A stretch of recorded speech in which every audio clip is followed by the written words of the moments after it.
At the end of last year, we published a video looking at how the Soviet Union dealt with religion and how that changed over the lifespan of the USSR. But we only looked at Orthodox Christianity and Islam.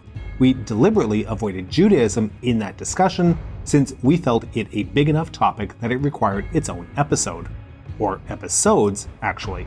I'm your host David, and this week we are going to start looking at the changing and evolving relationship between the Soviet Union and Judaism. This is the Cold War.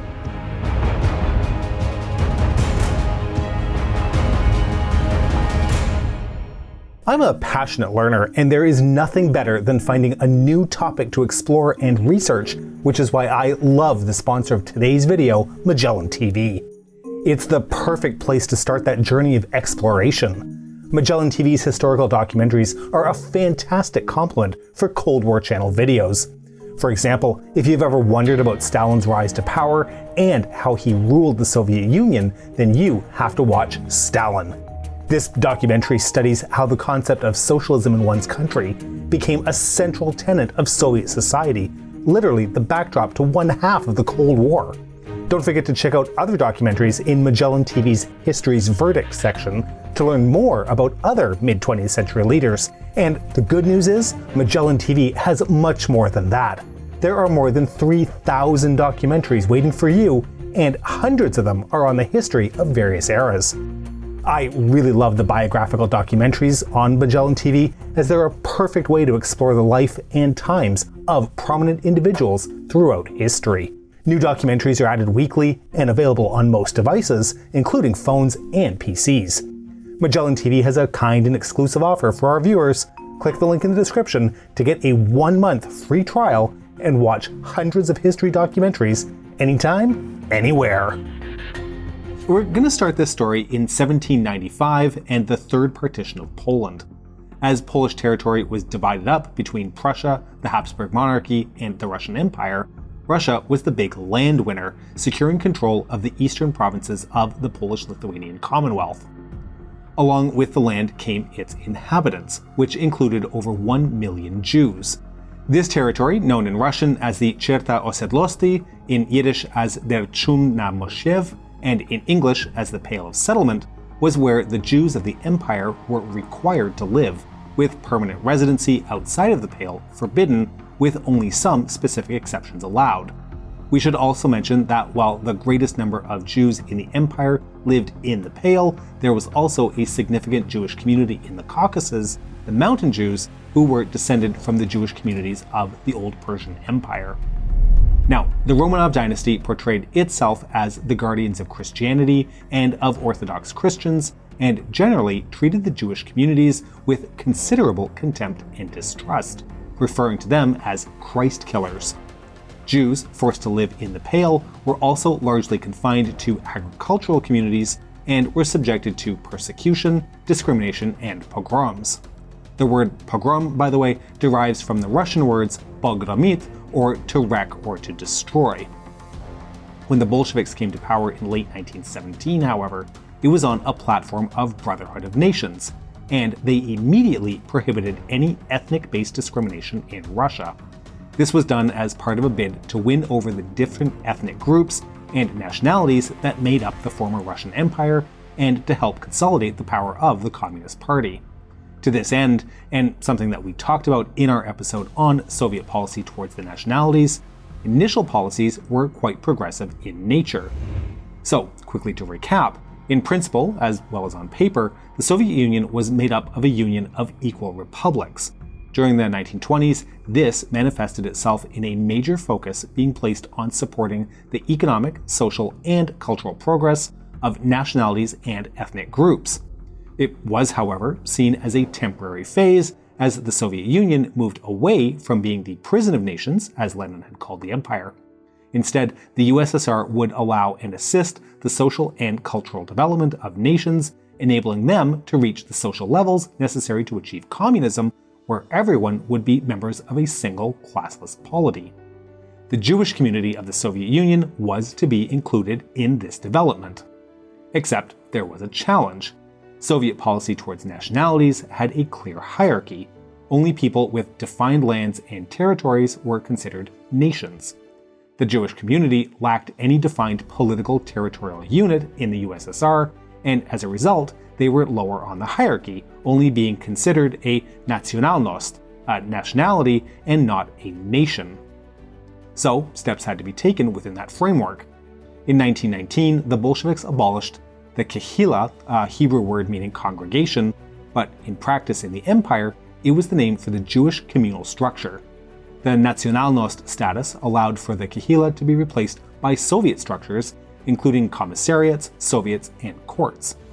This followed the 1918 creation by the Bolsheviks within the party of the Yevsektia, the Jewish sections whose primary goal was to promulgate Marxist ideas to the Jewish people and therefore ensure their loyalty to the nascent workers' state. The Yevsektia, as you might expect, was made up primarily by Jews from various leftist and socialist organizations, primarily from the former Jewish Labor Bund. Now, being Jewish is not limited to just nationality or ethnicity, but also to religion as well. And since atheism and the anti-religious struggle was a state policy of the Soviet Union, the religious component of Judaism needed to be addressed as part of Soviet policy. As such, Judaism faced similar types of restrictions as other major religions in the USSR from its outset. The 23rd of January 1918 saw the government decree the On the Separation of Church from State and School from Church policy, which led to the closing down of many synagogues, as well as the banning of Judaism and religious teachings from schools. The Yevsektia were naturally front and center in this anti-Judaic task. They actively promoted Marxist thoughts and ideas in combination with anti-religious messages by means of meetings, lectures, and articles in the Jewish press. Pious Jews and clergy were portrayed as sexual deviants, and Judaism was even found guilty and condemned to death in a mock trial held on Rosh Hashanah, the Jewish New Year, in 1921. The religious symbols of Judaism were converted into symbols of socialism, like baking challah, the plated bread traditional in Ashkenazi Jewish practice, into the shape of a hammer and sickle. Over 1,000 cheder schools, the traditional elementary schools responsible for teaching the basics of Judaism, were closed. Yevsektia activists were enthusiastic in their fight against Judaism, even storming into synagogues in order to interrupt services and ceremonies.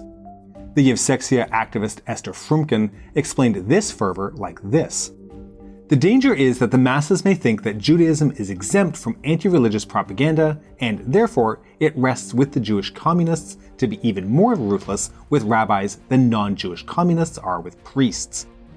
Clergymen and anyone conducting religious ceremonies became subject to discrimination and persecution and even arrest, like the head of the Lubavitch or Chabad Hasidic group. Like what was happening at the time with Christian and Muslim groups, Jewish clergy were stripped of political and civil rights, their children were expelled from schools, and religious objects and books were confiscated." So the persecution was real, but we will again point out it was targeted at the religious aspect of Judaism. The Soviet government, consistent with its policies on nationalism in the 1920s and early 1930s, was supportive of a secular Yiddish identity and culture. For example, while Hebrew was deemed a language representative of the bourgeois and the clergy, Yiddish was upheld as a language of the working class and of progressive Jews, something that had been proposed by Jewish activists like Frumkin as early as 1908.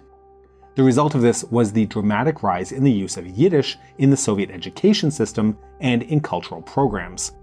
From the establishment of the USSR to the policy shifts of Stalin in the 1930s, close to 1,000 schools, 3 teachers' colleges, 16 technical and 5 agricultural institutes, 116 libraries, 47 reading clubs, and at least 4 theaters operated in Yiddish. And this had an impact. Many ethnic Jews in the empire were well educated. This is the result of a very wide range of reasons, which we won't go into here, as that could actually be an entire channel on its own, but this certainly did not change as the Soviet Union established itself. In 1937, 15.9% of physicians, 10% of writers and journalists, and 10.7% of artists were Jewish. 1935 statistics show that 13.3% of all university students were of Jewish background. The Jewish community in the Soviet Union flourished, built on the roots established during the empire and with Soviet support. Okay, so this is probably where we need to talk about the impacts of oppressing the religious aspect of Judaism, while at the same time promoting the language and some of the cultural aspects of the Jewish community, all of which resulted in an emerging and unique Soviet Jewish identity.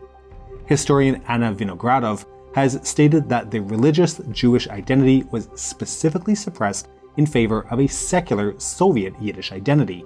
But since Judaism was an essential component of Jewish identity, it was a difficult process. Jewish cultural customs were very heavily linked to Judaism, and as that aspect of life was being excluded from everyday life, Jewish culture began to change. According to political scientist Zvi Gittelman, the idea was to create a new Jewish culture and a Soviet Jewish nationality, one which would be secular, socialist, and Yiddish. This nationality would have nothing in common with the religious, Hebraist, bourgeois Jews in capitalist countries. This approach actually became the general policy of the Soviet Union towards all nationalities during the 1920s and into the 1930s, until the sharp turn towards Stalinism. By encouraging secular national Yiddish education and culture, the practical necessity of acclimatizing Soviet Jews to socialist ideas was fulfilled. This promotion of a secular Yiddish culture was also intended to show Soviet Jews that the USSR was different from the Tsarist Empire and that it sought to ensure the Jewish community would flourish. And the results of this policy approach? Well, it was considered to be a great success. Jews generally became loyal Soviet citizens, becoming an important part of the Soviet intelligentsia and bureaucracy. Historian Yuri Slezkin has said, quote, "No other ethnic group was as good at being Soviet, and no other ethnic group was as keen on abandoning its language, rituals, and traditional areas of settlement." Interestingly, on the point of language, although education was available in Yiddish, many Jewish parents chose to send their children to Russian language schools, seeing it as the best way to jumpstart their professional career in the new Soviet state. Now, one of the more remarkable events for Soviet Jews in the pre-Second World War period was the establishment of their own Jewish autonomous region in Birobidzhan. For a group that had a nationalnost but no territory to accompany this, it was a big deal. Mikhail Kalinin, the de jure Soviet head of state, at the time spoke to the idea of Jewish autonomy in 1926. It is completely natural that the Jewish population also discovers itself, also strives to find its national place in the Soviet Union. The Jewish people face the great task of preserving its own nationalist, and to this end, a large part of the Jewish population must be transformed into an economically stable, agriculturally compact group, which should number at least hundreds of thousands. Only under such conditions can the Jewish masses hope for the further existence of their nationality. He went on to argue that the Soviet government should respect the national feelings of each small people living in the USSR. Only under such conditions, I repeat, will each nationality consider the Soviet Union as its fatherland. These statements were made at a 1926 conference by Komzet, the structure in the Soviet government in charge of involving the Soviet Jewish population in production work, especially agriculture. Komzet, for those who are wondering, was an abbreviation for the Committee for the Settlement of Toiling Jews on the Land. Komzet was assigned the task of finding suitable lands for the Soviet Jews to settle on and then help them find accommodation, and then procure agricultural tools, training, and even cattle. Initially, many Jews were settled in areas of Belarus and Ukraine, and especially in Crimea. Yevsektia activists, particularly former Bundists, heavily promoted the idea of an autonomous region inside the socialist state and believed it was a necessary step for Jewish self-determination and the eventual creation of a Jewish nation.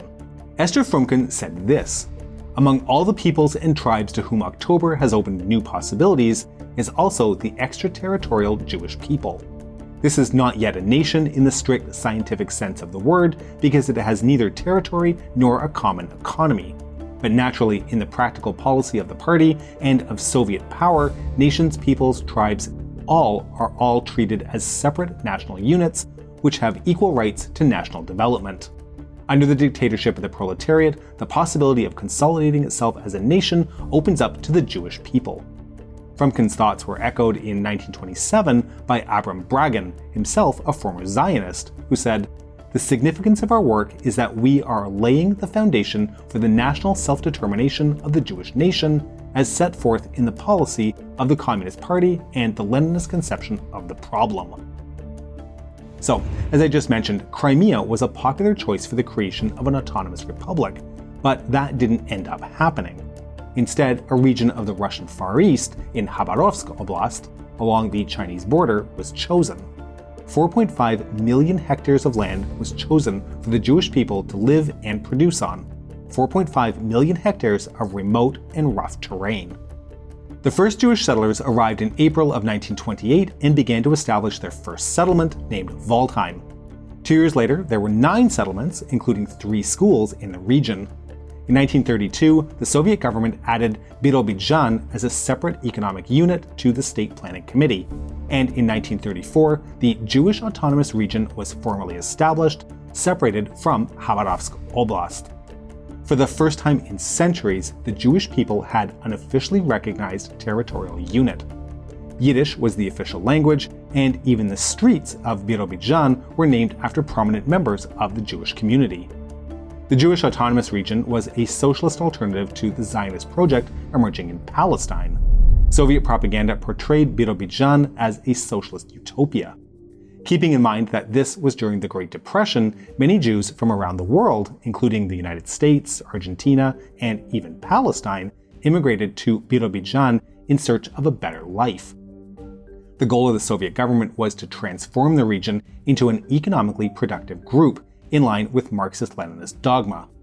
But although the facade was there, the creation of a functioning Soviet Jewish homeland was ultimately a failure. Between 1928 and 1933, 22,300 Jews moved to the JAR, but what they found was extremely difficult living conditions. The territory itself consisted largely of swamps, marshes, and generally inhospitable land. Although the primary occupation of those migrants to the JAR was supposed to be agriculture, many were not prepared for the type of work that awaited them in Birobidzhan, nor the primitive living conditions. As you might expect, the enthusiasm to move to a cold and swampy locale began to drop. By 1939, while the population of the JAR was 109,000 people, only 18,000 were Jews. So, not ideal, but an autonomous Jewish territory nonetheless, with its own language and culture. And then Stalin happened. As we talked about in our episodes regarding both Soviet nationalism and language policy, Stalin began a process where Russian language and culture was prioritized at the expense of others. And of course, it affected the Jewish population in the Soviet Union as well. The first signs of what was to come began as early as 1930, when the Yevsektia were abolished, removing the organized Jewish voice inside the party. What then followed was a series of closures. Between 1934 and 1939, 750 Yiddish language schools were closed across the country. The Moscow-based Yiddish language newspaper Der Ernest was shut down in 1938, as were the special Jewish courts and the Yiddish language and cultural departments at both Kiev and Minsk universities. The Second World War brought immeasurable suffering and death to the Jews of Europe. Those who lived in Soviet territory, which was not occupied by the fascists, however, were relatively safer. And the onset of the Great Patriotic War created a change, albeit temporarily, in the attitude of the Soviet government towards religion, including Judaism. They were suddenly seen as a force that could help mobilize Soviet citizens of different backgrounds to help fight the fascist invaders. 1943 saw the creation of a Council on Religious Cults, which included Judaism. In 1942, the Jewish Anti-Fascist Committee was formed with the express aim of using Soviet Jews to win approval from Western public and therefore assure more aid for the Soviet Union. This included sending an official Jewish delegation to the West to promote the achievements of the Soviet state while calling for aid to help fight the common enemy. And this is where we're going to end this first of 2 episodes regarding this topic. Our next episode will examine the approach to Soviet Jews and their treatment by the Soviet government in the post-war period by the successive governments of Stalin, Khrushchev, and Brezhnev. Make sure you have your notifications turned on. We hope you've enjoyed today's episode, and to make sure you don't miss all of our future episodes, please make sure you subscribe to our channel and have established a separate territory after centuries of persecution, one just for our bell button, one that isn't located in the swamp. I'd like to take this opportunity to thank all of our supporters, and if you aren't a patron, please consider supporting us at patreon.com/thecoldwar or through YouTube membership. We can be reached via email at thecoldwarchannel@gmail.com. This is The Cold War Channel, and as we think about the Cold War, I will leave you with the words of JFK. In the final analysis, our most basic common link is that we all inhabit this small planet. We all breathe the same air, we all cherish our children's future, and we are all mortal.